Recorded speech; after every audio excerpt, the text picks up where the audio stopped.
Warner Bros. Games is showing no signs of backing away from the live service model, despite recent setbacks with their high-profile titles. The company has faced significant challenges with its live service games, notably Suicide Squad, Kill the Justice League, and Multiverses. Both games, which prominently feature DC Comics elements, failed to meet expectations. Suicide Squad struggled with negative reception from its first gameplay reveal, resulting in a $200 million loss. Meanwhile, Multiverses initially attracted 20 million players during its extended open beta, but faltered after its full launch in 2024 due to missing features and criticized monetization strategies, leading to the game's support ending and a $100 million write-down. Despite these challenges, Warner Bros. Games is actively seeking to develop another live service title. A recent job listing indicates the company is looking for an executive producer to lead a new AAA game based on one of its iconic intellectual properties, hinting at another attempt in the live service arena. This move comes amid an industry trend moving away from live service models, raising questions about Warner Bros. Games' strategy. While the specifics of the new project remain unclear, it is evident that the company is committed to exploring this model further, even as it works on a follow-up to the successful single-player game Hogwarts Legacy. Anand, Gandhi, and Zain Memon have announced an ambitious new narrative universe that will span multiple media, including video games, books, films, and more. This project, spearheaded by the filmmaker known for Ship of Theseus and the game designer behind Shazam, aims to explore profound questions about the future of humanity, AI, and the environment. The universe is designed to be a sandbox of ideas, inviting creators from around the world to contribute their own stories within this expansive world. The first installment, a novel titled Maya, Seed Takes Root, is set to launch for pre-order on Kickstarter, marking the beginning of a multi-year rollout that includes board games, graphic novels, and films. The Maya universe is centered on a planet called Ne, where a network of sentient trees serves as a living internet, storing dreams and influencing the future.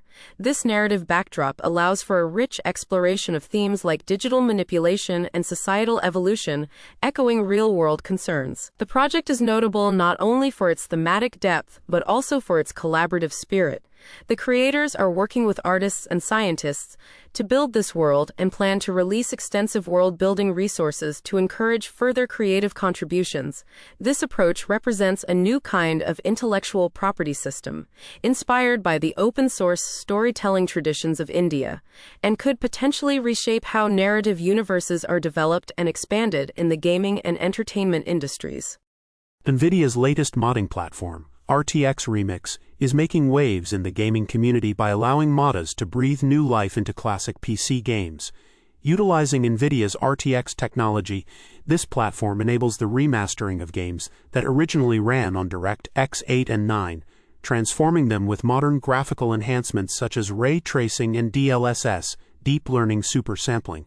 While the process isn't entirely automated and requires significant effort from modders, it provides a streamlined way to update beloved titles with contemporary visuals.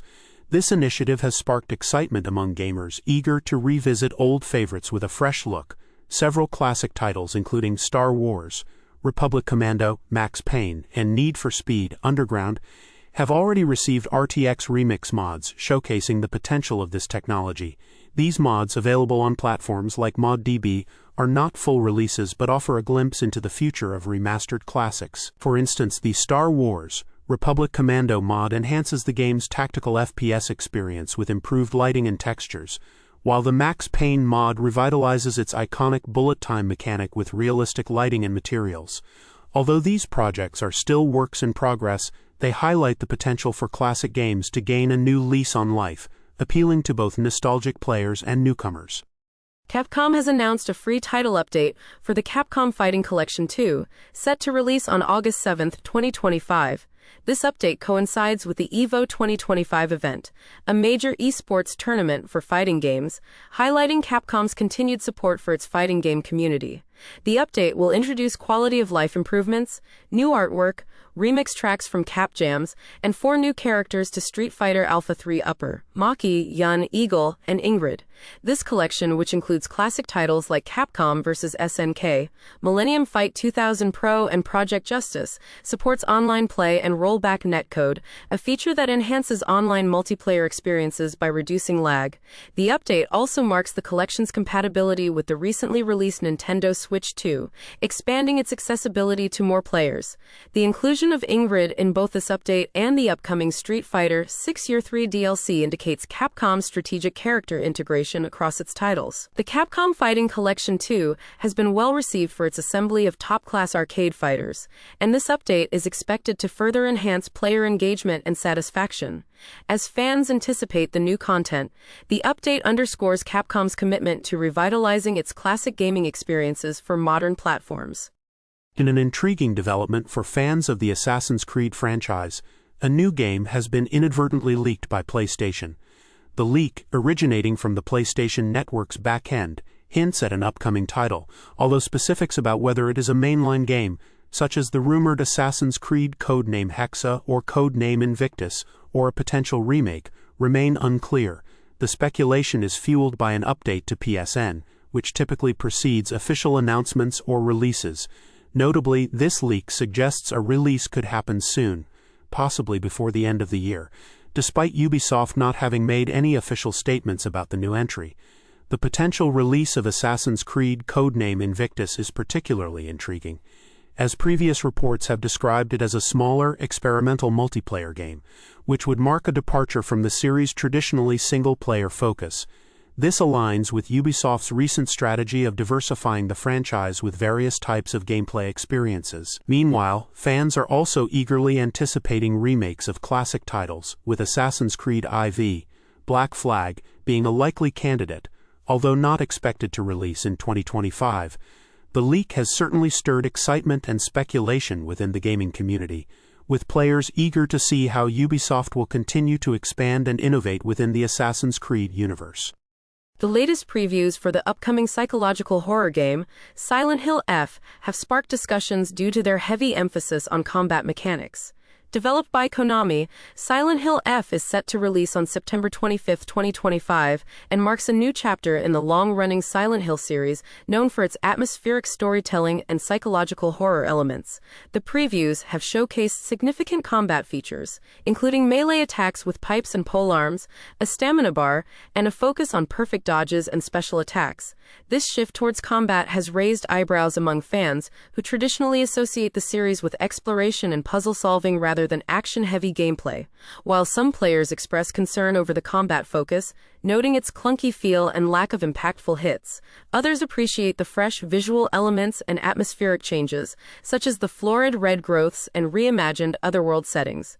The game maintains its horror roots with eerie enemy designs and tense chase sequences through narrow Japanese alleyways. Despite the combat-heavy previews, the ability to adjust difficulty settings offers hope for those looking to experience Silent Hill F's narrative and atmospheric depth without being bogged down by challenging combat encounters.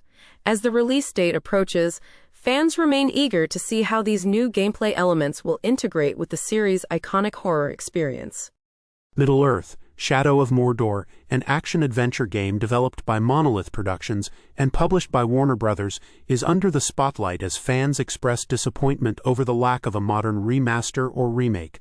Released in 2014, the game was praised for its innovative Nemesis system, which allowed players to develop dynamic rivalries with in-game characters, creating personalized storylines based on player interactions. Despite its success and a sequel, Middle-earth, Shadow of War, the game has not been revisited for a remaster, leaving fans to lament its potential fading into obscurity as newer titles dominate the market. The absence of a remaster is attributed to various factors, including licensing issues and the closure of Monolith Productions, the original developers. The Nemesis system, a standout feature unique to the series, has not been utilized in other games since the studio's shutdown, despite its potential to enhance narrative depth in modern gaming. This situation highlights a growing trend where certain beloved titles, especially those tied to specific licenses, risk being forgotten as they are not updated or re-released for newer platforms. The discussion around Shadow of Mordor underscores the broader industry challenge of balancing innovation with commercial viability, as well as the nostalgia for games that introduced groundbreaking mechanics. Antonblast, a 2D platformer reminiscent of the classic Wario Land series, has just received a significant update for its Nintendo Switch version. This patch aligns the Switch experience with the PC version, incorporating all previous updates and performance enhancements. The game, developed by Summit Sphere, initially launched on the Switch late last year and has since been fine-tuned to improve gameplay fluidity, now running at a smooth 60 frames per second. Players who have been eagerly awaiting parity between the two platforms can now enjoy the same features and optimizations that PC players have had access to. The update is particularly notable for fans of the genre and those who appreciate retro-inspired platformers. Antonblast has been praised for its energetic gameplay and nostalgic nods to classic Nintendo titles, earning an 8 out of 10 from critics at Nintendo Life. For those who haven't yet experienced the game, a demo is available, and it's currently on sale in select regions. This update is expected to enhance the game's appeal on the Switch, potentially broadening its audience and solidifying its standing as a must-play for platformer enthusiasts.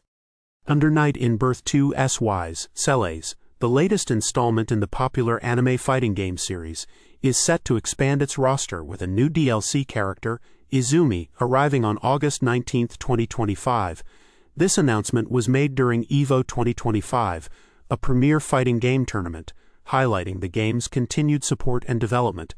Izumi will be the third character added through the Season Pass, following the introduction of Ogre in February and Azuki in July. The game, known for its intricate battle mechanics and anime-inspired visuals, has garnered attention for its inclusion of rollback netcode, a feature that improves online play by reducing lag, enhancing the competitive experience. For those unfamiliar with Under Night in Birth, it is a series celebrated for its deep combat system and engaging narrative, appealing to both casual players and competitive fighters. The latest entry, Setbacks, has introduced new moves and battle systems, further evolving its gameplay.